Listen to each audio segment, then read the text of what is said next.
नमस्कार दोस्तों, मैं हूं सनी वाथम और जुनून एजुकेशन पॉइंट में आपका स्वागत करता हूं।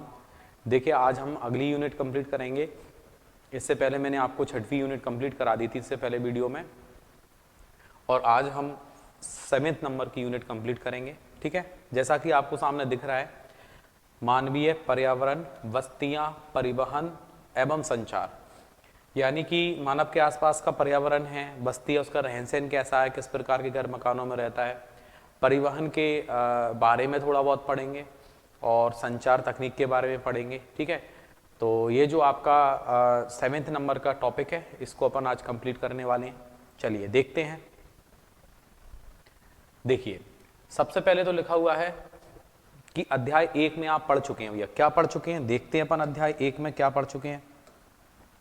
ठीक है, इसमें अगर देखा जाए, जैसा कि लिखा हुआ है कि अध्याय 1 में आप पढ़ चुके हैं कि प्रारंभिक मानव, ठीक है, जब आदि मानव हुआ करता था, प्रारंभिक मानव जो था वो भोजन, वस्त्र एवं आवास, ठीक है, के लिए पूर्ण रूप से प्रकृति पर निर्भर था। बिल्कुल सही बात है कि प्रारंभ में जो मानव था वो पूरी तरीके से प्रकृति पर निर्भर था। ठीक है, देखिए, और अगर देखा जाए, लेकिन समय के साथ क्या हुआ, समय के साथ बदलाव आता गया। एक समय था कि जब वो कच्चा मांस खाया करता था, एक समय आया कि जब वो उस मांस को कहीं ना कहीं जब उसने आग जलाना सीख लिया तो उसको पकाकर खाने लगा। एक समय था जब वो गुफाओं में रहता था, एक समय था फिर उसके बाद में वो वृक्षों पर भी रहने लगा, ऊंचे शैलाश्रय पर भी रहने लगा, और फिर धीरे धीरे धीरे धीरे उसका दिमाग, एक माइंड जो है, कॉन्शियस माइंड जो है उसका सक्रिय होता गया, और आगे जाके वो अपने हिसाब से निवास स्थल का भी निर्माण करने लगा। तो इसके अलावा अगर देखा जाए तो इसमें कौशल विकसित करके खाद्य पदार्थों का उत्पादन कर, ठीक है, घर बनाना, यातायात एवं संचार के बेहतर साधनों का विकास किया। इस प्रकार उसने अपने आवास के वातावरण को अपने अनुकूल बनाया। बस्तियां क्या होती हैं, हर कोई समझता है, वे स्थान होते हैं जहां लोग अपने घर बनाते हैं। प्रारंभिक मनुष्य वृक्षों एवं गुफाओं में, जैसा कि मैंने अभी आपको बताया था कि शुरुआत में जब आदि मानव हुआ करता था, जिसे हम प्री हिस्टोरिक एज में अगर जाते हैं और पुरापाषाण युग में जाते हैं, तब इंसान वृक्षों एवं गुफाओं में निवास करते थे। जब उन्होंने फसलें उगाना आरंभ ही किया था, इतना ज्ञान नहीं था, लेकिन शुरुआत ही की थी बस केवल। और फिर आगे लिखा हुआ है, उनके लिए एक जगह स्थायी घर बनाना आवश्यक हो गया था, क्योंकि वैसे तो वो शुरुआत में खाना बदोश थे। जब खाना पकाना स्टार्ट कर दिया था तो उन्हें कहीं ना कहीं एक जगह रहना आवश्यक था, और बस्तियों का विकास नदी घाटियों के निकट हुआ। जैसे नदी घाटियों का निकट क्यों हुआ, क्योंकि आपने एक नाम सुना होगा, इंडस सिविलाइजेशन या सिंधु घाटी सभ्यता। सिंधु घाटी सभ्यता, हालांकि अभी अपन हिस्ट्री नहीं पढ़ रहे हैं, हम ज्योग्राफी पढ़ रहे हैं। जब हम हिस्ट्री में पढ़ते हैं तो हिस्ट्री में पूरी तरीके से इसके बारे में डिटेल में पढ़ा जाता है। ठीक है, ईयर वाइज चलते हैं कि किस तरीके से इंसान है, क्योंकि अभी मैं इसमें हिस्ट्री में आपको उलझाऊंगा नहीं। हिस्ट्री जब पढ़ेंगे तब हिस्ट्री के तरीके से पढ़ेंगे, उसको समझेंगे बढ़िया से। लेकिन फिलहाल की स्थिति में ऐसा दिया गया है, एक हमें इतिहास में पहुंचाया गया है कि भाई इतिहास में एक कंडीशन थी कि शुरुआत में इंसान किस तरीके से उसने तरक्की की है, किस तरीके से वो जब स्थायी निवास बनाने की उसको आवश्यकता पड़ी है, क्यों पड़ी, उसके कई कारण होंगे। कई कारण का मतलब ऐसा भी हो सकता है कि हो सकता है जब वो शिकार पर जाता होगा कभी उसको शिकार ही नहीं मिलता हो, उसको भूखा रहना पड़ेगा। फिर बाद में जाकर उसको दिमाग में आया कि यार मैं कल गया था, कल मुझे भोजन है, अब की बार शिकार मिलेगा तो मैं कुछ बचा के रखूंगा। अब बचा के रखेगा तो एक निश्चित जगह होनी चाहिए ना, वहीं पर तो रखेगा। अगर खाना बदोश होगा तो उसको रख ही नहीं पाएगा, एक जगह से दूसरी जगह ट्रेवलिंग कर रहा है वो, और फिर बाद में जाके वो उसको बचा के भी रखेगा, बचा के रखेगा। फिर वो अगर उसको शिकार मिल गया तो ठीक है, नहीं मिला तो उसका उपयोग कर लेगा। तो कई ऐसे कारण हो सकते हैं, जैसा कि इसमें लिखा हुआ है, क्योंकि वहां पर्याप्त मात्रा में जल उपलब्ध। अब देखो बात चल रही है नदी घाटी की, कि इंसान ने जो रहना चालू किया नदी घाटी में। देखो सिंधु घाटी सभ्यता, इंडस सिविलाइजेशन, आपको पता है इंडस सिविलाइजेशन जो है बहुत पुरानी सभ्यता हमारे भारत की मानी जाती है। और यहां पर अगर देखा जाए, यह सभ्यता सिंधु नदी के किनारे थी, इंडस रिवर के किनारे। क्यों थी, क्योंकि यहाँ पर पर्याप्त मात्रा में उनको जल मिल रहा है, और जल मिल रहा है तो उनसे खेती भी कर पा रहे हैं, पशुओं के लिए भी जल उपलब्ध हो रहा है, उनके खुद के लिए भी जल उपलब्ध हो रहा है। तो इसलिए नदी के किनारे ज्यादातर रहना सही हुआ करता था। ठीक है, क्योंकि वहां पर्याप्त मात्रा में जल उपलब्ध था एवं भूमि उपजाऊ थी। व्यापार, वाणिज्य एवं विनिर्माण के विकास के साथ मानव बस्तियां बड़ी होती गईं। ठीक है, उनका व्यापार भी बढ़ता गया, वाणिज्य एवं विनिर्माण। ठीक है, नदी घाटी के निकट बस्ती पनपने लगी एवं सभ्यता का विकास हुआ। क्या आपको सिंधु टिग्रिस, नील, हुआंग का नाम पता है। सिंधु के बारे में तो मैंने अभी आपको बता दिया है, सिंधु नदी के बारे में कि हाँ भैया सिंधु नदी हुआ करती थी, ठीक है। ये टाइग्रिस जो है, ये टिग्रिस लिखा हुआ ना, टिग्रिस, टिग्रिस का संबंध जो है इराक से है, ठीक है। कहां से है? इराक से। इराक यानी बगदाद, इराक की कैपिटल है ना बगदाद, तो इराक कैपिटल है कहां की? बगदाद की। तो सिंधु, टिग्रिस, नील, नील जो है अफ्रीका की नील नदी जो विश्व की सबसे लंबी नदी है। इसके अलावा वांगो नदी, चीन का शोक, ठीक है, तो वांग ही लिखा हुआ है, तो वांग ही जो है चाइना वाला। तो इसमें कहीं ना कहीं देखा जाए सिंधु, टिग्रिस, नील, वांगो ये रिवर्स हैं जिनके किनारे ये सभ्यता कहीं ना कहीं बहुत पुरानी सी। ये तो उदाहरण दिए गए हैं और अपने अपने क्षेत्र में अलग अलग महाद्वीपों में इनका उपयोग किया गया होगा, ठीक है। देखिए इन नदियों के किनारे विकसित हुई सभ्यता को नाम याद है, तो मैंने सिंधु घाटी सभ्यता आपको बता दिया। बस्तियां स्थायी और अस्थायी हो सकती थी। बस्तियां जो थी वो स्थायी भी हो सकती थी और अस्थायी भी हो सकती थी। स्थायी और अस्थायी दोनों तरह की थी। जो बस्तियां कुछ समय के लिए बनाई जाती थी उन्हें अस्थायी कहते हैं, ये तो सबको पता है। बस्तियां कहते हैं जिन्हें जंगलों, गर्म एवं ठंडे रेगिस्तानों और पर्वतों के निवास अक्सर स्थायी बस्तियों में रहते थे। ये आखेट शब्द इस्तेमाल हुआ है। ये आखेट बहुत पुराना शब्द है, यानी कि आदि मानव के समय का। संग्रहण का मतलब इकट्ठा करना होता है। आखेट का मतलब होता है बेटा उद्योग। आखेट का मतलब क्या होता है? उद्योग होता है।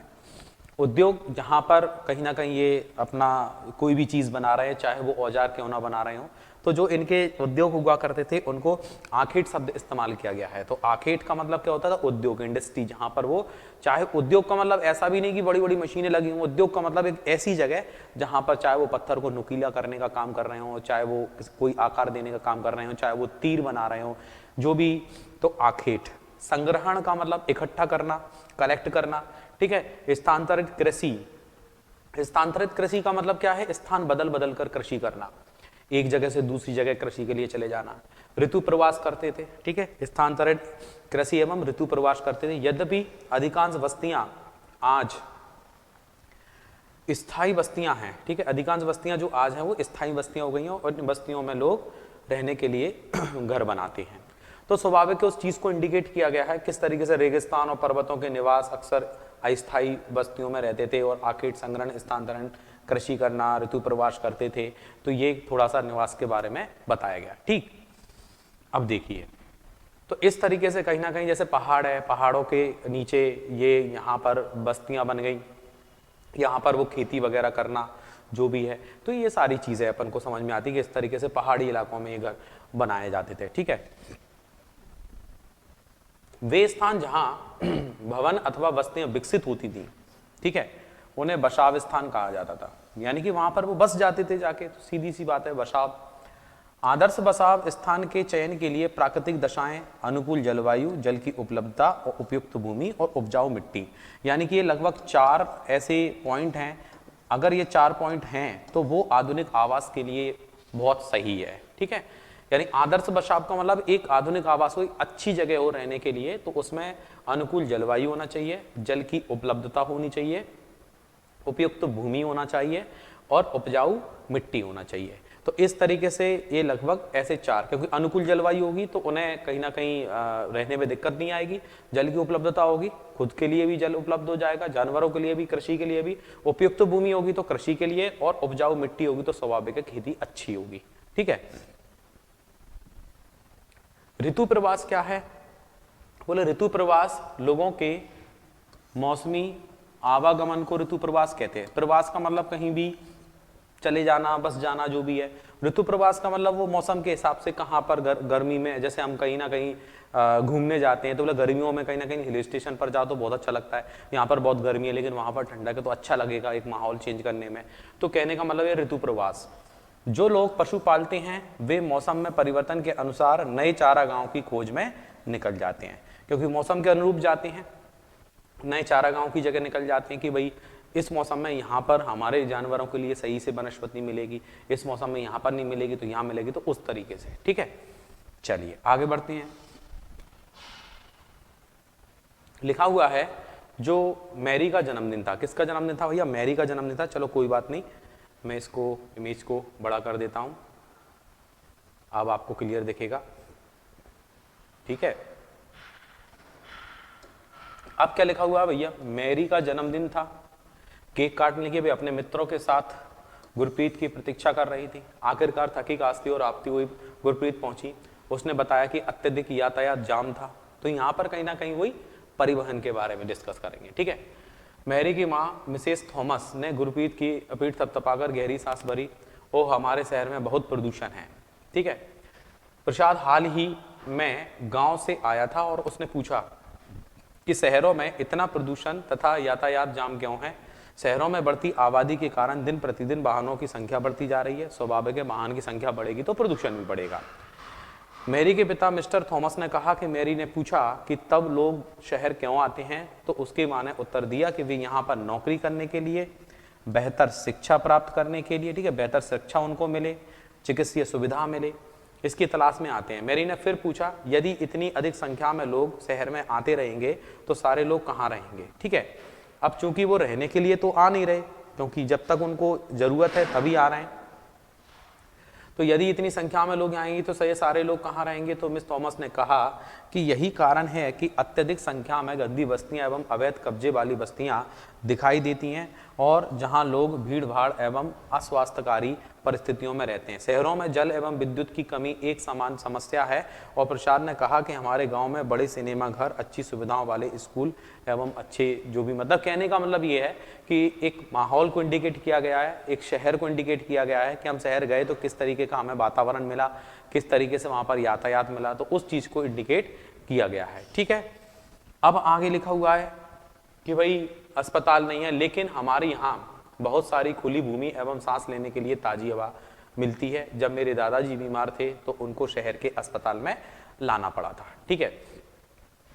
ऊपर दिए गए संवाद से बस्तियों के दो विभिन्न चित्रण हमारे सामने आते हैं। एक वो जहां पर बहुत ज्यादा भीड़ भाड़ है, यानी कि एक वो जहां पर भीड़ भाड़ है वो शहरी है, और एक वो जहां भीड़ भाड़ नहीं है तो ग्रामीण। तो ग्रामीण और शहरी दोनों तरह की बस्तियों को इंडिकेट किया गया है, ठीक है। गांव ग्रामीण बस्ती होती थी जहां लोग कृषि, मत्स्य पालन, वानिकी, दस्तकारी एवं पशुपालन संबंधित कार्य करते थे। और ग्रामीण बस्ती सघन या प्रकीर्ण हो सकती थी, ठीक है। सघन बस्तियों में घर आसपास मतलब बने हुए थे, और प्रकीर्णन बस्तियों में देखो क्या लिखा हुआ है, समझ लेना अच्छे से, कि जहां लोग कृषि, मत्स्य पालन, वानिकी, दस्तकारी एवं पशुपालन संबंधित कार्य करते थे, ठीक है, ग्रामीण बस्ती हो गई।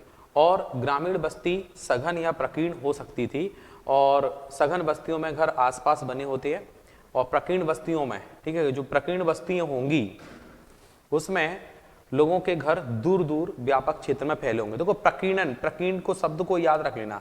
जो प्रकीर्ण शब्द होगा, प्रकीर्ण में कैसी बस्ती होगी? प्रकीर्ण के अंदर बस्ती होगी जिसमें घर दूर दूर व्यापक क्षेत्र में फैले होंगे, ठीक है। क्लियर लिखा हुआ है, इस चीज को याद रख लेना। हो सकता है कभी हमें इस शब्द का भी पूछा जा सके कि भैया प्रकीर्ण बस्तियां कैसी बस्तियां होती हैं, ठीक है।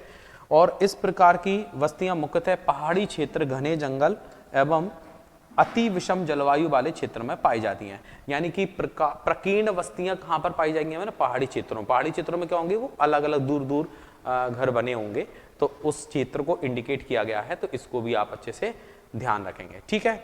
नेक्स्ट देखते हैं। तो इस तरीके से कहीं ना कहीं क्या आप बोल सकते हैं, क्या इसको प्रकीर्ण बस्ती बोल सकते हैं? नहीं, ये सघन बस्ती है, घनी बस्ती है ना। और आजकल के जो शहर हैं जहां तक है वो इसी तरीके से डेवलपमेंट है। ये एक रोड गई है और रोड के आसपास देखें तो इतने सारे घर बने हुए हैं, तो इसको सघन यानी घनी बस्ती बोलेंगे, ठीक है। फिर लिखा हुआ है, ग्रामीण क्षेत्रों में लोग अपने पर्यावरण के अनुकूल घर बनाते हैं और अत्यधिक वर्षा वाले क्षेत्र में ढाल वाली छत बनाते हैं, ठीक है। अत्यधिक वर्षा वाला जो क्षेत्र होता है वहां ढाल वाली छतें होती हैं, कि अगर बारिश हो तो वहां से वो, या बर्फबारी होती है तो वहां पर भी ढाल वाली छतें बनाई जाती हैं। जिन स्थानों में वर्षा के समय, ठीक है, तो इस तरीके से जैसे ये ढाल वाली है, यहाँ पर बारिश ज्यादा होती है, बर्फबारी हो सकती है, तो ये ढाल वाली छतें होंगी, ठीक है। प्लेन ऐसी छत नहीं होंगी, क्योंकि ऐसी छत होंगी तो उनमें पानी भरेगा तो उन्हें दिक्कत आएगी। इसलिए जहां तक है वो ढाल वाली छत ज्यादातर इस पहाड़ी इलाकों में इस्तेमाल होंगी, ठीक है। फिर आगे लिखा हुआ है, इसमें जल का जमाव होता है, वहां ऊंचे प्लेटफॉर्म अथवा रिटल्ट पर घर बनाए जाते हैं, ठीक है, जहां पर बारिश कम होती है।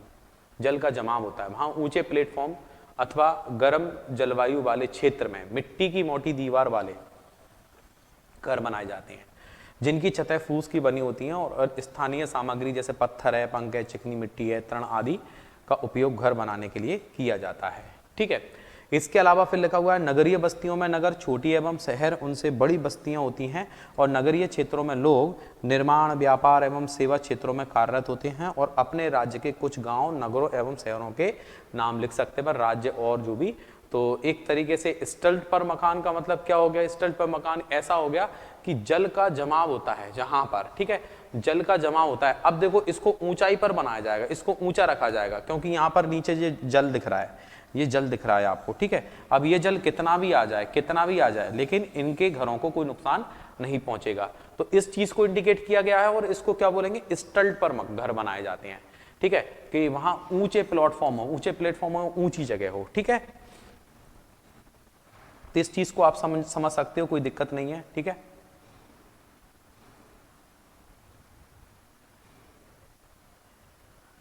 ठीक है, अभी आपने जैसे ये लाइन पढ़ी थी ना कि जिन स्थानों में वर्षा के समय, क्या लिखा हुआ? जिन स्थानों में वर्षा के समय, जिन स्थानों में वर्षा के समय अगर देखा जाए तो वर्षा के समय जल का जमाव होता है, वहां ऊंचे प्लेटफॉर्म तथा स्टिल्ट पर घर बनाए जाते हैं। तो स्टिल्ट पर घर कहां बनाएंगे? जहां पर बारिश ज्यादा हो, जहां पर जल का भराव ज्यादा हो, इकट्ठा हो, ठीक है, तो वहां पर ऊंचे स्थान पर बनाया जाएगा।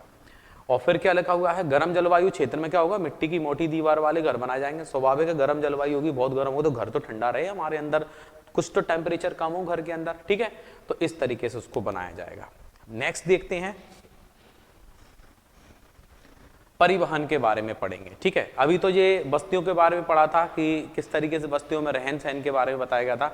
अब लिखा हुआ है आपके सामने परिवहन के बारे में, ठीक है।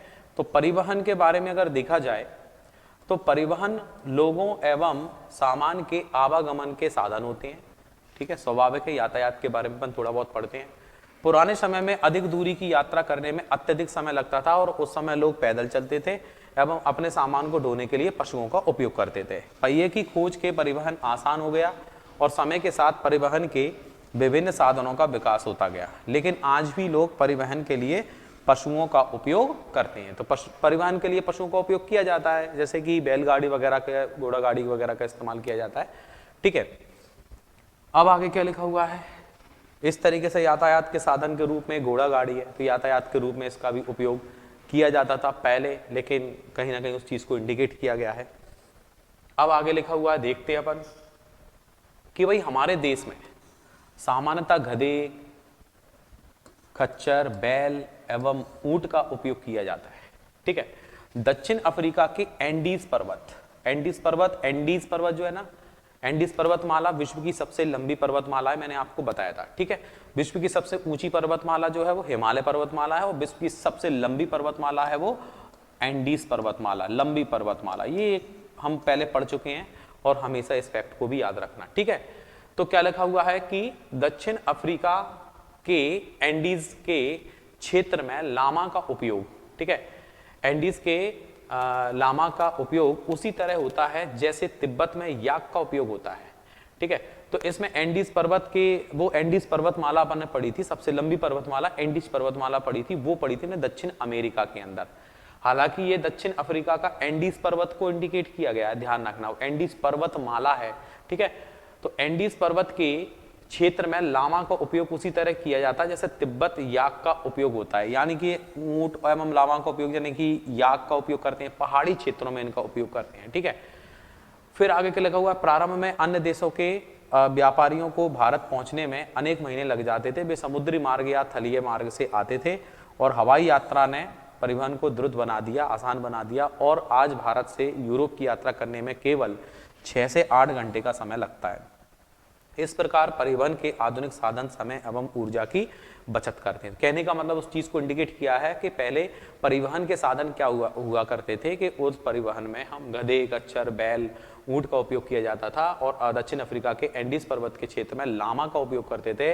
लामा एक जानवर है जो कहीं ना कहीं पहाड़ी क्षेत्रों का एक जानवर है और उसी तरीके से तिब्बत वाले क्षेत्र में याक का उपयोग किया जाता है, ठीक है। तो ये तो परिवहन के लिए है। फिर आगे क्या लिखा हुआ है देखते हैं जल्दी से। भारत में अनेक राष्ट्रीय एवं राजमार्ग हैं। भारत में एक्सप्रेस वे का निर्माण नवीनतम है। स्वर्ण चतुर्भुजीय महामार्ग जो है एक दिल्ली, ठीक है, मुंबई और चेन्नई और कलकत्ता को जोड़ता है, ठीक है। इसको अपन बोलते हैं एक स्वर्णिम चतुर्भुज, ठीक है। स्वर्ण चतुर्भुज लिखा है, स्वर्णिम चतुर्भुज है।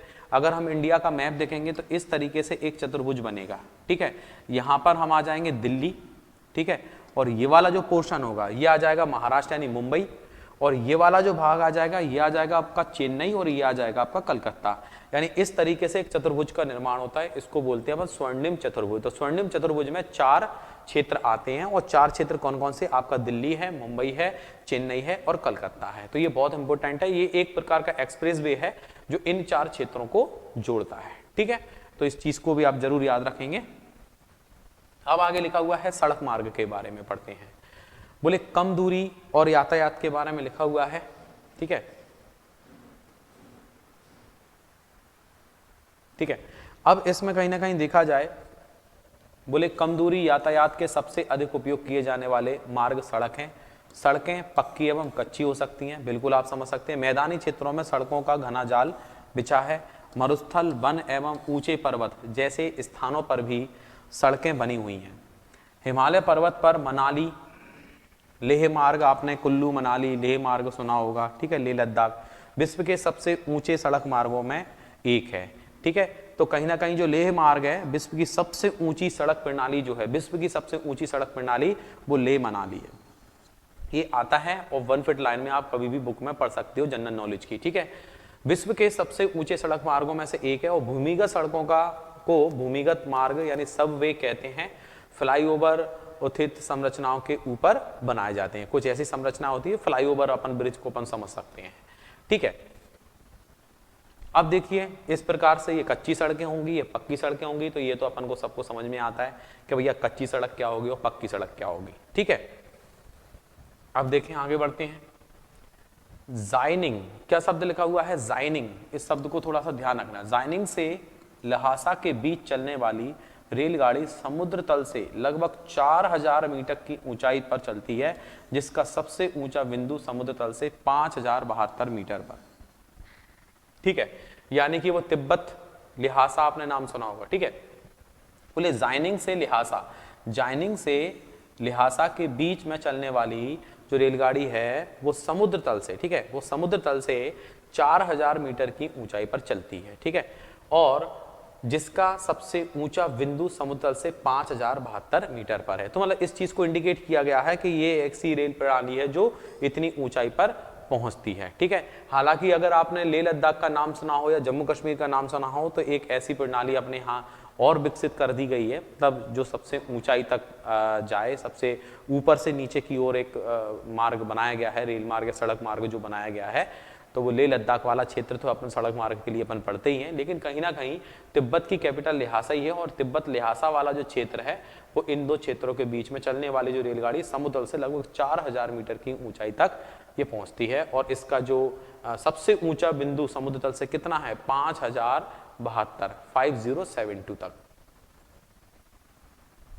अब देखिए आगे क्या लिखा हुआ है रेल मार्ग के बारे में। थोड़ा थोड़ा लिखा हुआ है सड़क मार्ग, रेल मार्ग, लेकिन जब आप आगे स्टैंडर्ड बढ़ेगा आपका, जैसे 7, 8, 9 में पहुंचेंगे, फिर हम इन हाईवे के बारे में पढ़ेंगे कि भैया सबसे बड़ा हाईवे कौन सा है ना, कि भाई NH-44 है ना, सबसे छोटा हाईवे कौन सा है ना। तो उनके बारे में अपन कुछ चीजें पढ़ देंगे, डिटेल में पढ़ेंगे उस चीज को। हालांकि रेल मार्ग लिखा हुआ है, रेल मार्ग में एक आपने नाम सुना होगा ट्रांस साइबेरियन रेल मार्ग। सबसे बड़ा जो रेल मार्ग है वो कौन सा है? ट्रांस साइबेरियन रेल मार्ग है। अभी अपन पढ़ेंगे रेल मार्ग है ट्रांस साइबेरियन, और जो राजमार्ग है विश्व का सबसे लंबा राजमार्ग वो है ट्रांस कनाडियन। ट्रांस कनाडियन जो है वो सबसे बड़ा सड़क मार्ग होगा। एक साइबेरियन है, एक कनाडियन है, ठीक है। चलिए आगे बढ़ते हैं। रेल मार्ग के द्वारा क्या लिखा हुआ भैया? रेल मार्ग के द्वारा तीव्रता से एवं कम खर्च में लोगों का आवागमन एवं भारी सामान को ढोने का कार्य होता है। वाष्प के इंजन की खोज एवं औद्योगिक क्रांति ने रेल परिवहन के तीव्र विकास में सहायता की थी। चूंकि आपको पता है कि मुंबई से ठाणे के बीच में 1853 में सबसे पहले रेल चली थी, यानी कि 16 अप्रैल 1853 को, ठीक है। 16 अप्रैल 1853 को मुंबई से ठाणे के बीच में सबसे पहली रेल चली थी, ये आपको पता होगा। लेकिन 1881 में 1851 में 1851 में सबसे पहले एक मालगाड़ी चलाई गई थी, ठीक है, मालगाड़ी चलाई गई थी। दूसरा 1856 1856 में दक्षिण भारत में सबसे पहली रेल चली थी, दक्षिण भारत में सबसे पहली रेल चली थी, वो चली थी 1856 में। वैसे 1853 लॉर्ड डलहौजी के समय में ये सबको याद रहता है, लेकिन इसके अलावा इससे पहले 1851 में मालगाड़ी चली थी और फिर 1856 में दक्षिण भारत में सबसे पहली रेलगाड़ी चली थी, ये आपको पता होना चाहिए, ठीक है। आगे बढ़ते हैं जल्दी से। रेल परिवहन के तीव्र विकास एवं सहायता प्रदान करने की जो डीजल एवं विद्युत इंजनों के व्यापक रूप से वाष्प के इंजनों का स्थान ले लिया, ठीक है। डीजल इंजन से वाष्प के स्टीम इंजन काम करने लगे। सुपरफास्ट रेलगाड़ियों ने परिवहन की गति और तीव्र हो गई। मैदानी भागों में रेल मार्गों का जो जाल है व्यापक रूप से फैला और उन्नत प्रौद्योगिकी कौशल से दुर्गम पहाड़ी क्षेत्रों में भी रेल मार्ग बनाना संभव हुआ। तो तकनीक विकसित हो गई तो इन पहाड़ी क्षेत्रों में भी रेल मार्ग बनने लगा और इनकी संख्या काफी कम है और भारतीय रेल मार्गों का जाल भलीभांति विकसित है और एशिया में सबसे बड़ा रेल मतलब रेल मार्गों का जो जाल सबसे ज्यादा फैला हुआ है वो हमारे भारत के अंदर बहुत है, ठीक है। तो इस तरीके से ये जो मैंने आपको फैक्ट बताए हैं उनको आप याद रखेंगे। रेल मार्ग के बारे में अपन पढ़ रहे हैं। चलिए आगे बढ़ते हैं जल्दी से। अब आपको एक मैप दिया हुआ है, मुझे पता है मैप अभी थोड़ा ठीक नहीं दिख रहा होगा, लेकिन मैं अभी आपको उसको और अच्छे से जूम करके बताऊंगा। सबसे ऊपर वाली लाइन पहले पढ़ेंगे। सबसे ऊपर लिखा हुआ ट्रांस साइबेरियन रेल मार्ग विश्व में सबसे बड़ा रेल मार्ग है। मैंने अभी आपको बताया था कि ट्रांस साइबेरियन रेल मार्ग जो है वो विश्व का सबसे लंबा रेल मार्ग है, ठीक है, ये जरूर याद रखना। लेकिन राजमार्ग अगर आता है, अगर सबसे बड़ा राजमार्ग अगर पूछता है, राजमार्ग अगर देखा जाए तो राजमार्ग कौन सा होगा? राजमार्ग होगा ट्रांस कनेडियन, ठीक है। राजमार्ग जो होगा वो ट्रांस कनेडियन होगा, ठीक है। रेलमार्ग अगर होगा ट्रांस साइबेरियन और राजमार्ग होगा ट्रांस कनेडियन। तो साइबेरियन और कनेडियन दो शब्दों को अपन को थोड़ा सा याद रखना है, ठीक है। ये जो कनेडियन लिखा हुआ ना, कनेडियन को अपन कॉमेडियन से याद कर सकते हैं। कनेडियन को अपन क्या बोल सकते हैं? कॉमेडियन से याद कर सकते हैं। सोचिए हम जब सड़क पर जाते हैं हमें कई प्रकार के कॉमेडियन मिलते हैं। कॉमेडियन का मतलब हमें हंसाने वाले लोग मिल जाते हैं, अलग अलग तरह के विचित्र लोग भी मिल जाते हैं रास्ते में, ठीक है। तो कनेडियन अगर होगा तो वो राजमार्ग होगा, लेकिन साइबेरियन अगर होगा तो वो आपका रेल मार्ग होगा। तो साइबेरियन रेल मार्ग अपन को याद रखना है, ठीक है। अब हम आगे बढ़ते हैं। फिर आगे लिखा हुआ है कि जो पश्चिम रूस का जो पश्चिमी भाग है, पश्चिमी रूस में सेंट पीटर्सबर्ग से, ठीक है, प्रशांत महासागरीय तट पर स्थित व्लादिवोस्टोक तक जाता है, ठीक है। यानी कि पश्चिमी रूस, पूर्वी रूस नहीं बात कर रहे हैं, पश्चिमी रूस की बात कर रहे हैं। तो ये रहा आपका इमेज, और इमेज में अपन देख लेते हैं। इस चीज को भी कहीं ना कहीं आप ध्यान रखना, ये जनरल नॉलेज का बहुत बड़ा हिस्सा है और अपने आप में यहां से क्वेश्चन बन सकता है, कोई बड़ी बात नहीं है, ठीक है। तो बूंद बूंद से घड़ा भरता है, मैंने आपको बताया। एक यूनिट पढ़ ली और एक यूनिट में अगर मैं 2-3 फैक्ट भी मिल गए, देखो हमेशा पॉजिटिव रहो। हो सकता है कुछ बेसिक चीजें अब तुम कहोगे कि अरे ये बस्तियां बता रहे हैं, ग्रामीण बस्तियां हैं, शहरी बस्तियां, इसके बारे में तो वैसे ही पता है। अरे हमें सब कुछ पता है, लेकिन फिर भी हमें कुछ क्वेश्चंस उस टॉपिक में मिल रहे हैं कि नहीं, उस यूनिट में मिल रहे हैं कि नहीं मिल रहे हैं। तो आप यूनिट को देख रहे हो और पूरी यूनिट को पढ़ रहे हो और उसमें से चीजों को निकाल के इकट्ठा कर रहे हो, ठीक है। ये सारी चीजें आपको जनरल नॉलेज की जो भी आपको जितनी भी बुक अवेलेबल है सब में ये सारी चीजें मिलेंगी, पर यहीं से वहां पर पहुंचा है बस। पर उस चीज को इकट्ठा पढ़ लेना, अलग से पढ़ लेना, शॉर्ट में पढ़ लेना, वो बात अलग है, और डिटेल में इन चीजों को समझते चलना वो बात अलग है, कि धीरे धीरे आपका एक लेवल इसमें बढ़ता है, ठीक है। तो इसमें जो भी चीजें आपको एक्स्ट्रा मिल रही हैं या एक्स्ट्रा हम आपको बता रहे हैं, सामने लिख देते कि भैया इसको याद कर लेना, तो आप उनको नोट करते जाएं, क्योंकि काम में तो यही आना है, पर एक तरफ से पढ़ना बहुत जरूरी है। मैं अपनी तरफ से कोई टॉपिक छोड़ दूंगा तो आपको भी लगेगा कि अरे सर ने यही यूनिट नहीं पढ़ाई, वही यूनिट नहीं पढ़ाई, चाहे उसमें कुछ ना हो, एक नंबर का ही अपन को मिल जाए तो कुछ तो अपन को मिलेगा। अब बात है क्लास 6 में, 7th में, चलो 6 में इतना कुछ ज्यादा नहीं लगा होगा आपको, चलो ठीक है, लेकिन 7th से आप जैसे ही ऊपर पहुंचोगे ना, आपको काफी कुछ मटेरियल मिलेगा, आपको समझ में आएगा यार बहुत मटेरियल है और काम का है और पुराने पेपरों में टकराया है। तो देखिए इसमें कहीं ना कहीं यहां तक का मैंने आपको बताया, सेंट पीटर्सबर्ग से प्रशांत महासागर तट पर स्थित व्लादिवोस्टोक तक जाता है। अब व्लादिवोस्टोक तक जाता है, देख लो जरा इमेज में, आपको समझ में आएगा। देखिए यानी इतना अच्छा फैक्ट है कि आप समझ सकती हो कि इसका मार्ग कहां से कहां तक जा रहा है। ठीक है, तो ये आपका जो रूस वाला जो क्षेत्र है, कहीं ना कहीं आपको पता है क्षेत्रफल की दृष्टि से सबसे बड़ा देश कौन सा है? क्षेत्रफल की दृष्टि से सबसे बड़ा देश है रूस। लेकिन आप एक और चीज ध्यान रखना कि रूस एक देश है, चलो ठीक है, रूस की जो कैपिटल है वो है मॉस्को, मॉस्को लिखा हुआ है, तो ये मॉस्को जो है राजधानी है, लेकिन ये कहीं ना कहीं यूरोप महाद्वीप में आती है ये राजधानी। ठीक है, यूरोप महाद्वीप में। रूस का अधिकतर हिस्सा एशिया में है, लेकिन ये वाला जो पार्ट है कहीं ना कहीं मॉस्को में आता है। आपको पता है यहाँ कहीं पर यूराल पर्वत है, और यूराल पर्वत के इधर अगर जाते हैं तो यूरोप है, और इधर अगर जाते हैं तो हमें रूस है। ठीक है, तो कहीं ना कहीं देखा जाए तो ये सेंट पीटर्सबर्ग से स्टार्ट हुआ, सेंट पीटर्सबर्ग से स्टार्ट हुआ, लेनिनग्राड से, और इसके लिए एक शब्द इस्तेमाल होता है लेनिनग्राड से व्लादिवोस्तोक। ठीक है, लेनिनग्राड से व्लादिवोस्तोक तक जाता है। बोले सबसे बड़ा जो रेल मार्ग है वो लेनिनग्राड से व्लादिवोस्तोक तक जाता है। अब लेनिनग्राड कहां पर है? Saint Petersburg. सेंट पीटर्सबर्ग कहां पर है? यूरोप महाद्वीप में।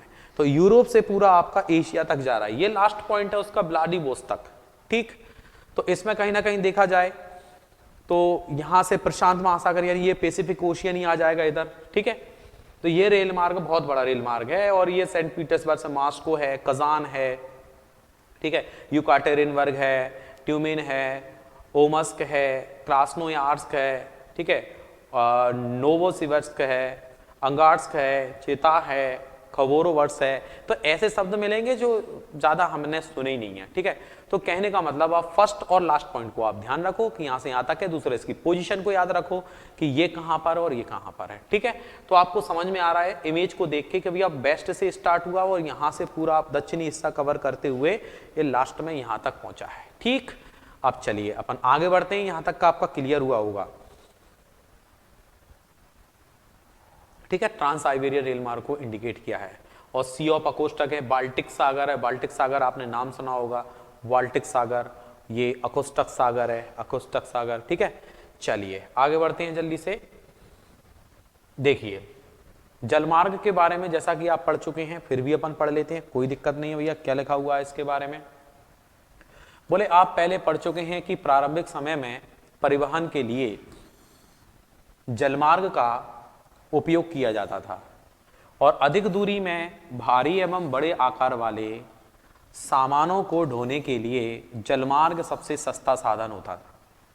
ये मुख्यतः दो प्रकार के होते हैं, एक अंतर्देशीय जलमार्ग होता है, एक समुद्री मार्ग होता है। अंतर्देशीय जलमार्ग यानी अपने अपने जो बंदरगाहें हैं देश के वहां पर चले जाओ, और फिर समुद्री मार्ग में आप अनलिमिटेड कहीं भी चले जाओ। ठीक है, तो नाव्य नदियां एवं झीलों का उपयोग अंतर्देशीय जलमार्ग के लिए होता है, और कुछ महत्वपूर्ण अंतर्देशीय जलमार्ग है गंगा ब्रह्मपुत्र नदी तंत्र। ठीक है, गंगा ब्रह्मपुत्र नदी तंत्र है, वो बहुत महत्वपूर्ण जलमार्ग है अपने आप में। अगर देखा जाए तो यहाँ पर नदियों का, झीलों का भी कहीं ना कहीं जहाजों के आवागमन में हम एक मदद लेते हैं। ठीक है, इसमें जैसा कि आपने सुना होगा NW1, NW2, NW3 सुना होगा। ठीक है, जलमार्ग है। जैसे कि आपका NW1 जो है वो इलाहाबाद से, ठीक है, इलाहाबाद से हल्दिया। ठीक है, इलाहाबाद से हल्दिया आपने नाम सुना होगा, हल्दिया पश्चिम बंगाल वाला, यानी प्रयागराज से हल्दिया वाला होगा। ठीक है, इसके अलावा NW2 है, NW2 ये सादिया से धुबरी पट्टी, सादिया से धुबरी पट्टी, सादिया से धुबरी पट्टी, मतलब ये मार्ग हैं पूरे। ठीक है, असम वाला क्षेत्र भी हो सकता है, जो नदी है ब्रह्मपुत्र नदी जो है। ठीक है, सादिया से धुबरी पट्टी। और NW3 कोल्लम से कोट्टापुरम, कोल्लम से आपका एक कोट्टापुरम है, कोट्टापुरम। ये सब बुक में मिलेंगे आपको। अब आप अपने आप को चेक करोगे आपने पढ़ा है कि नहीं पढ़ा। ठीक है, NW1, NW2, NW3, और जो आपका NW4 है, NW4 है वो तलचर से धामरा, दलचर से धामरा, जो आपका तलचर उड़ीसा वाला क्षेत्र है। ठीक है, NW5। ठीक है, एक तलचर से धामरा, सॉरी ये जो है NW4 है ये काकीनाडा से मराकना में, थोड़ा सा गलत कर दिया मैंने, कोई दिक्कत नहीं है। ये 4 वाला है ना, काकीनाडा से मराकना में, काकीनाडा से मराकनम, मराकनम, ठीक है। और जो 5वें नंबर का है वो तलचर से धामरा है, तलचर से धामरा, ठीक है, तलचर से धामरा। तो इस तरीके से ये जो नाम है कहीं ना कहीं ये जलमार्ग हैं हमारे, ठीक है। और इन जलमार्गों का हम उपयोग बंदरगाह के द्वारा जो पोर्ट होते हैं एक जगह से दूसरी जगह में हम इनका उपयोग करते हैं, ठीक है। तो काकीनाडा से मराकनम है, तलचर से धामरा है, और NW6 है जो लखीपुर से भागा है, लखीपुर से भागा, ठीक है। तो इस प्रकार से ये पूरे आपके मैंने अभी आपको बताए हैं, ये सब क्या हैं, ये जलमार्ग है, ठीक है। अब इसमें भी जैसे जो आपका फर्स्ट नंबर का जो मैंने आपको बताया, इलाहाबाद से हल्दिया, इंपॉर्टेंट है, प्रयागराज से हल्दिया अपन को याद रखें। NW2 को अगर आपको याद करना है, देखो मैंने ये सब ट्रिक से याद है, ठीक है, कनेक्टिविटी से याद है, जिसकी वजह से सब कुछ याद रहता है, ट्रिक का उपयोग किया गया हमने। देखो इलाहाबाद से हल्दिया हमने बस केवल NW1 ऐसे ही पढ़ लिया। सेकंड नंबर पर हमने एक ट्रिक बनाई, साधु। हमने देखा दो साधु सामने से आ रहे थे, ठीक है, तो सा से बन गया सादिया, धू से बन गया धुबरी पट्टी। दो साधु आ रहे थे, दो साधु से सादिया धुबरी पट्टी आ गया। अब आता है आपका NW3। NW3 को हमने शॉर्ट में बोल दिया कोको, ठीक है, कोको। बोले माँ को फोन आया, मोबाइल पर कॉल आया माँ को, और माँ से कोई बोला कि आपके घर में 3 मेहमान आ रहे हैं, तो आप अपना थोड़ा सा अरेंजमेंट कर लेना, 3 मेहमान आ रहे हैं। तो माँ ने हाल के हाल फोन पे पूछा, अरे कोको आ रहे हैं भैया? माँ ने क्या पूछा? कोको आ रहे हैं। बोला जे नहीं पता कोको आ रहे हैं, पर जी कन्फर्म है कि 3 मेहमान आ रहे हैं। कितने मेहमान है? 3, यानी कोको, कोल्लापुरम से कोट्टम, ठीक है, या कोट्टम कोल्लापुरम बोल सकते हो। NW4 है तो काकीनाडा से मराकनम। तो काकीनाडा से मराकनम का मतलब क्या है? काकी, इधर से काकी ले लिया, उधर से मर गई। अब काकी मर गई तो बेटा उसको कितने लोग ले जाएंगे टांग के? 4 लोग ले जाएंगे ना उसकी अर्थी को पकड़ के, काकी को। तो काकी मर गई, तो काकी मर गई तो उनको 4 व्यक्ति ले जा रहे। देखो हाल के हाल माइंड में क्लिक किया, 1 सेकंड भी नहीं लगा। मैंने गलत भी लिख दिया तो मेरे को याद आया कि यार 4 लोग काकी को ले जा रहे थे, मैंने क्या लिख दिया, हाल के हाल दिमाग में आया। ये कहीं ना कहीं कनेक्टिविटी का बेनिफिट होता है, ठीक है। तो कुछ ना कुछ बनाना भी पड़ेगा कई जगह, आप ऐसा नहीं कि सीधा पढ़ते जाओ आप लिख लिख के उसको, वो भी अच्छी बात है, लेकिन कहीं पर स्मार्ट वर्क भी करना जरूरी है। केवल हार्ड वर्क से ही काम नहीं चलेगा। बहुत से स्टूडेंट हार्ड वर्क में ही सबसे ज्यादा अपना एक विश्वास रखते हैं। हार्ड वर्क के साथ में स्मार्ट वर्क को भी जोड़ना पड़ेगा। हार्ड वर्क भी और स्मार्ट वर्क भी, दोनों को साथ में लेके चलो। ये कसम मत खा लो कि नहीं मेरे को हार्ड वर्क ही करना है बस अकेला। तो हार्ड वर्क तो एक मजदूर भी करता है ना। क्या वो सक्सेस होता है? क्या वो सब कुछ कर जो उसने सोच रखा है वो हासिल कर पाता है? नहीं। जब हार्ड वर्क के साथ में जब स्मार्ट वर्क भी जुड़ जाता है ना, तब कहीं ना कहीं सक्सेस मिलती है। तो इसमें कहीं ना कहीं मैं इसलिए बता रहा हूं कि ये जो शब्द हैं आपको लगेंगे मामूली शब्द हैं, लेकिन याद हो जाएगा यार इससे, है ना। तो इसको याद रखना। दूसरा, इसमें तलचर से धामरा लिखा हुआ है, तो इसके लिए अपन एक शब्द बना दो। क्या बना दो भैया? तलधाम। तो तल से तलचर, बोले 4 धाम हमने सुने थे, आज 5वां धाम सुन लो। 5वां धाम कौन सा है? तलधाम। और 6वें नंबर पर क्या आ गया आपका? लखीपुर से भागा। बस 6 बजे, सुबह 6 बजे का समय था और 6 बजे लकी भागा।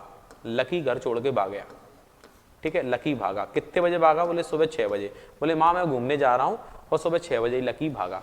तो इस तरीके से जो मैंने आपको शब्द बताए हैं, उन शब्दों को आप दिमाग में रखेंगे तो स्वाभाविक याद होगा जी। आगे भी टकराएंगे, इनसे ज्यादा भी नाम होंगे, लेकिन जितना बताया उतना तो आप याद करना, ठीक है। तो यहां तक का जो मैंने आपको बताया है स्वाभाविक है बेटा, याद हो जाना चाहिए वैसे तो, ठीक है। चलिए और आगे बढ़ते हैं। उत्तर अमेरिका में ग्रेट लेक एवं अफ्रीका में नील नदी के बारे में दिया गया है, ठीक है। तो भैया स्वाभाविक है, उत्तर अमेरिका में साल्ट ग्रेट आपने सुना है, ठीक है, ग्रेट साल्ट लेक झील भी सुना है, ठीक है। तो ग्रेट लेक है मतलब एक झीली है, एवं अफ्रीका में नील नदी। समुद्री एवं महासागरीय मार्गों का उपयोग सामान्यतः व्यापारिक माल एवं सामान को एक देश से दूसरे देश में पहुंचाने के लिए करते हैं। वो तो बेसिक सी बात है, सबको पता है। ये मार्ग पत्तनों से जुड़े होते हैं। पत्तन का मतलब बंदरगाह, बंदरगाह का मतलब पोर्ट होते हैं, पोर्ट, PORT, पोर्ट, ठीक। विश्व के कुछ महत्वपूर्ण पत्तन हैं, जैसे एशिया में सिंगापुर एवं मुंबई। मुंबई बंदरगाह सबसे पुराना बंदरगाह है, हालांकि तूतीकोरिन है और आपका पारादीप है, और भी काफी सारे बंदरगाह अपन पढ़ेंगे। उत्तर अमेरिका में न्यूयॉर्क बंदरगाह है, ठीक है, एवं लॉस एंजलिस है, तो लॉस एंजलिस उत्तर अमेरिका के अंदर, नॉर्थ अमेरिका के अंदर। दक्षिण अमेरिका में रियो डी जेनेरो, बहुत इंपॉर्टेंट है, आपको मालूम है सन 2016 में जो रियो डी जेनेरो में ओलंपिक गेम्स हुए थे, ठीक है, 2016 में रियो डी जेनेरो ब्राजील का एक बहुत बड़ा शहर है, ठीक है। अफ्रीका में डरबन और केप टाउन, ये केप टाउन अफ्रीका है, बहुत इंपॉर्टेंट है, यहाँ पर केप का हीरा रेल मार्ग है यहाँ का, अफ्रीका का सबसे लंबा, जो केप टाउन से लेके काहिरा तक जाता है मिस्र के। ऑस्ट्रेलिया में सिडनी सुना होगा, यूरोप में लंदन, और क्या आप विश्व के कुछ और पत्तनों के भी नाम बता सकते हैं? चलो अभी पहले इतने तो याद रख लो, बाकी का भारत के तो सारे बंदरगाह याद करना पड़ेंगे, ठीक है। तो देखिए एशिया में क्या है, एशिया के अंदर कौन सा बंदरगाह, सिंगापुर है, मुंबई, तो दो नाम अपन को याद रखना है। तो बोले एशिया में सिंगम रहता है, और सिंगम कहाँ रहता है भैया, मुंबई में रहता है, ठीक है। एशिया का सिंगम कहाँ मिलेगा, मुंबई में मिलेगा, ठीक है। तो सिंगापुर और मुंबई। उत्तर अमेरिका में कौन सा, न्यूयॉर्क है, न्यूयॉर्क है, यॉर्क बॉल कराएगा तो बैट्समैन उसका उत्तर देगा 6 रन बना के। लॉस एंजलिस अमेरिका में, ठीक है, लॉस एंजलिस भी है, लॉस एंजलिस भी होगा। और न्यूयॉर्क का मतलब यॉर्क बॉल कराएगा तो एक विकेट ले लेगा तो टीम को लॉस होगा, जब लॉस होगा तो कहीं ना कहीं दूसरा खिलाड़ी आएगा और उसका बदला लेगा, ठीक। अब इसमें उसका उत्तर देगा यानी उत्तर अमेरिका में। दक्षिण अमेरिका के अंदर रियो डी जेनेरो मैंने आपको भी बता दिया है, एक एंग्री वर्ड्स नामक गेम होता है, एंग्री वर्ड्स कभी आपने खेला होगा, वो ऐसे खींच के एक वर्ड होती है, वो टकराती है, बहुत सारी चीजें गिर जाती हैं। ब्राजील का ही गेम है, रियो डी जेनेरो का ही उसमें शुरुआत में मेज आता है, जो बैकग्राउंड में जो म्यूजिक चलता है वो ब्राजील का ही म्यूजिक है, ठीक है। अफ्रीका में बेटा डरबन एवं केप टाउन, ठीक है। तो अफ्रीका में जब जाते हैं तो बहुत ज्यादा डर लगने लगता है, ठीक है, कैप पहन के जाना पड़ता है। ऑस्ट्रेलिया में सिडनी और यूरोप में लंदन। तो स्वाभाविक है ये कुछ इंडिकेट किए गए हैं, कुछ ऐसे पोर्ट हैं, ऐसे बंदरगाह हैं, ऐसे स्थान हैं जो जलमार्ग के लिए फेमस हैं। तो यूरोप में अगर हमें जाना होता है तो अपन ऐसा मेमोराइज कर सकते हैं। अगर हमें अमेरिका में जाना है जलमार्ग के द्वारा तो हम कौन से बंदरगाह को पहुंचेंगे जो सबसे ज्यादा मेन होगा, इंपोर्टेंट होगा। तो उत्तर अमेरिका में हम न्यूयॉर्क पहुंचेंगे, ठीक है, न्यूयॉर्क है, या लॉस एंजलिस पहुंचेंगे। अगर हमें यूरोप में पहुंचना होगा तो हम लंदन पहुंच जाएंगे, ठीक है, यूरोप में पहुंचना होगा लंदन पहुंच जाएंगे। दक्षिण अमेरिका में पहुंचना होगा तो दक्षिण अमेरिका में हम रियो डी जेनेरो पहुंच जाएंगे, जो पूर्वी क्षेत्र में है, ब्राजील के अंतर्गत आता है। अगर बोले अफ्रीका में पहुंचेंगे तो बोले अफ्रीका के अंदर हमें केप टाउन में पहुंच जाएंगे, हम अफ्रीका में कहाँ पहुंच जाएंगे, केप टाउन में पहुंच जाएंगे, डरबन पहुंच जाएंगे। और ऑस्ट्रेलिया जाएंगे तो ऑस्ट्रेलिया के लिए हम क्या करेंगे, सिडनी पहुंच जाएंगे। एशिया में जाना होगा तो एशिया में क्या करोगे, बोले एशिया में हम सिंगापुर पहुंचेंगे, या सिंगापुर नहीं पहुंचे तो हम मुंबई बंदरगाह पहुंच जाएंगे। हो गया काम। तो सारे क्षेत्रों को आप दिमाग में रख के बिल्कुल अच्छे से स्मूथली आ सकता है, बस मैप को माइंड में रखना पड़ेगा कि कौन सा काम हादी पे कैसा है, क्या है, समझ सकते हो, ठीक है। तो इस तरीके से आप इसको याद रखेंगे अच्छे से, ठीक है। चलिए, इस प्रकार से कहीं ना कहीं अंतर्देशीय जलमार्ग होती है, नदी के द्वारा एक जगह से दूसरी जगह जाते हैं, तो अंतर्देशीय जलमार्ग को इंडिकेट किया गया है, ठीक है। फिर लिखा है आपका वायुयान मार्ग। वायुयान के बारे में अगर देखा जाए तो बहुत अच्छे फैक्ट बन जाते हैं। और वायुयान में 20वीं सदी के आरंभ में विकसित यह परिवहन सबसे तीव्र मार्ग है, वायुयान।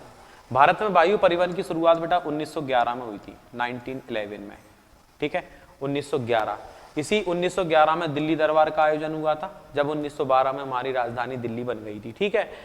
अब आगे क्या लिखा हुआ है, ईंधन की लागत अधिक होने के कारण यह सर्वाधिक महंगा साधन है। बिल्कुल सही बात है, इसमें ऐसा प्योर ईंधन लगता है तो बहुत कॉस्टली होता है। वायु यातायात खराब मौसम जैसे कि कोहरे है, तूफान है, उससे भी प्रभावित होता है। और यह यातायात का अकेला साधन है जो सर्वाधिक दुर्गम एवं दूर स्थानों तक पहुंच सकता है। दुर्गम माने ऐसी जगह जहां पर कोई सोच ही नहीं सकता, वहां पर वायुयान के द्वारा पहुंचा जा सकता है आसानी से, ठीक है। विशेष रूप से यहाँ सड़क एवं रेल मार्ग नहीं है, वहां पर हेलीकॉप्टर जो है अगम्य स्थानों एवं संकटकालीन स्थितियों में लोगों को बचाने और भोजन, जल, कपड़े, दवाएं बांटने के लिए एक बहुत ही उपयोगी साधन है।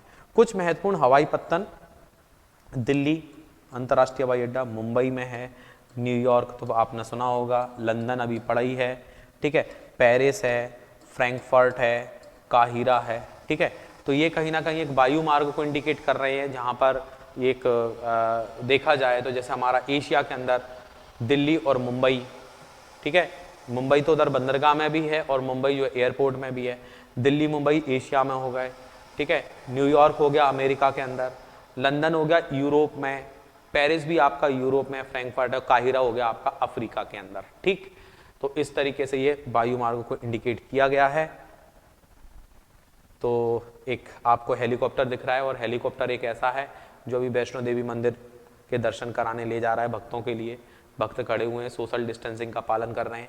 अब इसमें बैठेंगे, बैठ के उड़ के मंदिर में पहुंच जाएंगे, ठीक है। आगे बढ़ते हैं।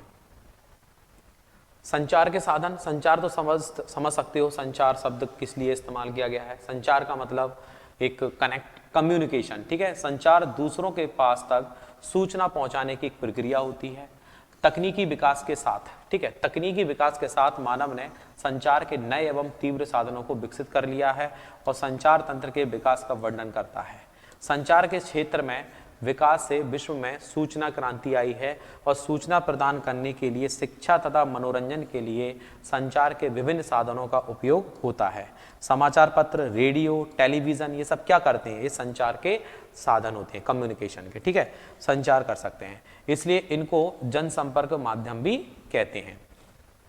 सैटेलाइट से संचार में तीव्रता आई है और तेल की खोज, वनों का सर्वेक्षण और भूमिगत जल खनिज संपदा, मौसम पूर्वानुमान एवं आपदा पूर्व चेतावनी देना सैटेलाइट सहायक होती है, यानी सैटेलाइट से हमें इन सबकी जानकारी मिलती है।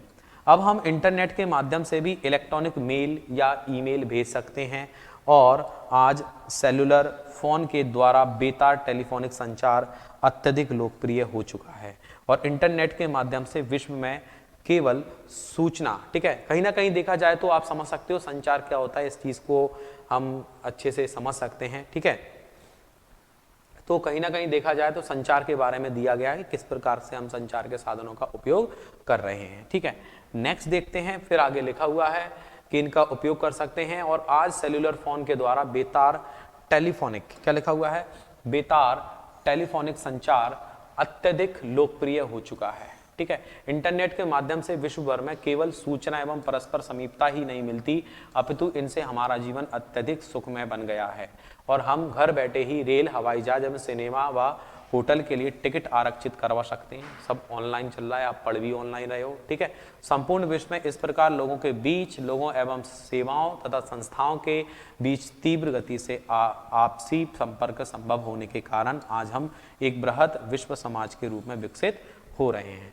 तो कहीं ना कहीं ये कम्युनिकेशन को बताया है कि किस तरीके से समाचार पत्र हो, चाहे टेली कम्युनिकेशन, चाहे इसमें आपका इंटरनेट हो, ठीक है, और टेलीफोन हो, डाक तार हो, तो इस तरीके से हमारे संचार के साधन हैं। सैटेलाइट के द्वारा हम अपने संचार साधनों का उपयोग करते हैं, ठीक है।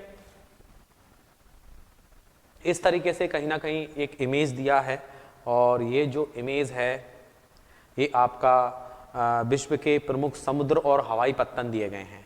विश्व के समुद्र और हवाई पत्तन को इसमें इंडिकेट किया गया है,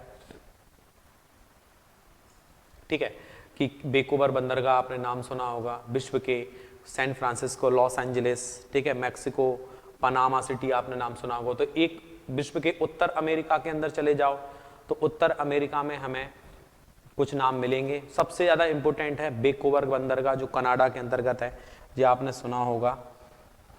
इससे संबंधित तो एक घटना भी है, कामागाटामारू प्रकरण है, 1914 में हुआ था, ठीक है। तो वेंकूवर बंदरगाह, सैन फ्रांसिस्को, लॉस एंजलिस अभी नाम सुना ही था आपने, ठीक है। मैक्सिको वाला, मैक्सिको सिटी जो मैक्सिको की कैपिटल है, पनामा सिटी है, तो इस तरीके से।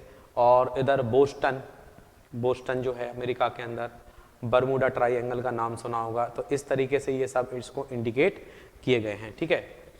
आगे भी अपन इन चीजों को पढ़ेंगे, हालांकि अब ये संभव नहीं है कि आप एक दिन में सारे के सारे रूट को अच्छे से वो कर लो, लेकिन फिर भी इसमें देखिए एक और चीज है, इसको आपको बुक में अच्छे से रीड कर सकते हो, आप देख सकते हो। यहाँ पर इस चीज को इंडिकेट किया गया है कि ये जो ब्लैक दिख रहा है ये प्रमुख समुद्र और हवाई पत्तन है, ठीक है। यहाँ का समुद्र और एक हवाई पत्तन को इंडिकेट किया, और जो रेड कलर का दिख रहा है ये वायु मार्ग है, ठीक है, वायु मार्ग है। आप किस तरीके से कहां पहुंचोगे, बहुत शानदार है। अगर थोड़ा सा मेमोराइज करोगे और कोशिश करोगे तो बड़ा मजा आएगा, ठीक है। और जो आपका ब्लू कलर का दिख रहा है वो आपका जलमार्ग है कि किस तरीके से एक बंदरगाह से दूसरे बंदरगाह पर पहुंचा जा सकता है। ठीक है, इधर जो जलमार्ग है जो आपका अभी अपना लॉस एंजलिस पड़ा था, ठीक है, ये जलमार्ग इधर पनामा सिटी वाला क्षेत्र है, इधर क्यूडो है ना, और इधर लीमा पेरू की कैपिटल है जो लीमा, इस तरीके से सैंटियागो चिली की कैपिटल है। अब देखो जो वायुयान मार्ग है, अगर हमें उत्तर अमेरिका से दक्षिण अमेरिका पहुंचना है तो हम सीधा लॉस एंजलिस से बैठेंगे, लॉस एंजलिस से सीधा कहां पर, सैंटियागो, जो चिली की कैपिटल है सैंटियागो, चिली की कैपिटल है सैंटियागो। ठीक है, इधर इंडिकेट कर दिया भाई। इधर हम अगर पूर्वी हिस्से में जाते हैं तो रियो डी जेनरो से सीधा कहां पहुंचेंगे, अफ्रीका के जोहान्सबर्ग क्षेत्र जो है सोने के उत्पादन के लिए जाना जाता है, जोहान्सबर्ग, और जोहान्सबर्ग से कहां पर, मॉरिशस से सीधा मुंबई के लिए है वायुयान मार्ग है। अब यहां से अगर हमें सीधा अपनी इंडिया है, इंडिया से अगर हमें मान लीजिए अफ्रीका में पहुंचना है तो हम इस तरीके के रूट अपना सकते हैं कि हम मुंबई से सीधा मॉरिशस से फिर इधर जो आपका केन्या नैरोबी वगैरह है यहाँ पर पहुंच सकते हैं। फिर ये इस तरीके के एक रूट बनाए गए हैं, चाहे वो अफ्रीका महाद्वीप में हो चाहे वो ऑस्ट्रेलिया महाद्वीप में हो। ठीक है, ऑस्ट्रेलिया महाद्वीप के अंदर भी पर्थ और सिडनी दो बहुत महत्वपूर्ण स्थल दिख रहे हैं, एक पर्थ दिख रहा है, एक सिडनी दिख रहा है। इसी सिडनी से ऊपर जाओ तो ओसाका जापान तक पहुंच जाओगे, टोक्यो तक पहुंच जाओगे। उधर ही सिडनी से देखोगे जकार्ता से फिर इधर इंडिया वाले क्षेत्र में आ सकते हैं, और पर्थ से इधर, यानी ऑस्ट्रेलिया में केवल दो नाम दिख रहे हैं, एक अपन को सिडनी दिख रहा है, एक पर्थ दिख रहा है। यानी कि इस मैप के द्वारा हम इंटरनेशनल लेवल की जो वायुयान उड़ाने हैं कहां से क्या होती है तो वो इंटरनेशनल लेवल पर भी अपनी नॉलेज को इंप्रूव कर सकते हैं। तो ऑस्ट्रेलिया में कितने हैं, दो हैं, ऑस्ट्रेलिया में एक पर्थ है और एक सिडनी है। ठीक है, इसके अलावा अफ्रीका के अंदर अगर देखा जाए तो अफ्रीका के अंदर जो स्टॉप होंगे, एक तो डकार है, एक सेनेगल, एक देश है, सेनेगल की कैपिटल है डकार, तो डकार लिखा हुआ है। ठीक है, एक लिखा हुआ है लागोस, ठीक है, तो लागोस लिखा हुआ है, एक लिखा हुआ है लागोस। और इसके अलावा फिर यहाँ पर जाते हैं केन्या की कैपिटल है नैरोबी, तो जाता है जो राजधानी क्षेत्र होते हैं उसमें इंडिकेट करेंगे, इसलिए लिखा हुआ है। ठीक है, तो इस तरीके से याद रखना है। और घाना, ये अक्रा है, घाना अक्रा कैडी आपने नाम सुना होगा, तो इस प्रकार से। और सबसे ज्यादा ये जो रूट हैं वो आपको दिख ही रहे हैं कि जो आपका ऊपर एशिया महाद्वीप सबसे बड़ा महाद्वीप है, और रूस के अंदर भी ये अलग अलग रूट हैं जो खासतौर से क्योंकि क्षेत्रफल बड़ा है तो स्वाभाविक है काफ़ी सारे स्टॉपेजेस में दिए गए, रूस में सबसे ज़्यादा हैं।